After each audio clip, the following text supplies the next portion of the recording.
पुढच्या बातमीकडे वळूयात। राज्यामधल्या सर्व शाळा आजपासून सुरू झालेल्या आहेत। राज्याच्या शिक्षण विभागाने शाळेचा पहिला दिवस शैक्षणिक पाडवा म्हणून साजरा करण्याचं ठरवलंय। नवीन शैक्षणिक वर्षाची सुरुवात अविस्मरणीय करण्यासाठी हा निर्णय घेण्यात आलाय। दरम्यान आज सकाळपासून शाळेमध्ये मुलांचं उत्साहात स्वागत करण्यात आलं।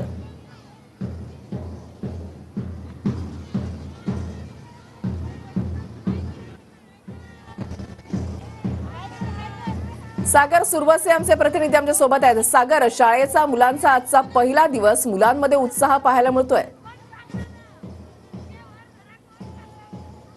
वृषाली, आपण पाहिले तर आजपासून सोलापूर जिल्ह्यातील शाळा ज्या आहेत त्या सुरू होत आहेत। जवळपास 3000 पेक्षा अधिकच्या शाळा ज्या आहेत त्या ठिकाणी सुरू होत आहेत आणि शाळेमध्ये त्यांचं अशा पद्धतीने जल्लोषात स्वागत जे आहे ते या ठिकाणी होताना आपल्याला पाहायला मिळतंय। खरं तर आज शाळेचा पहिला दिवस आहे। 2-2.5 महिन्यांची सुट्टीचा आनंद घेतल्यानंतर आज विद्यार्थी पुन्हा एकदा आपल्या शाळेमध्ये जे आहेत ते परतताना आपल्याला पाहायला मिळत आहेत आणि या ठिकाणी विद्यार्थ्यांचं अनोख्या पद्धतीने जे आहे ते स्वागत या ठिकाणी करण्यात येत आहे। ढोल असेल, बँड पथक असेल, त्याचबरोबरीनं फुगे देऊन औक्षण करून त्यांचं या ठिकाणी स्वागत जे आहे ते शाळेच्या वतीने करण्यात आले आपल्याला पाहायला मिळतंय।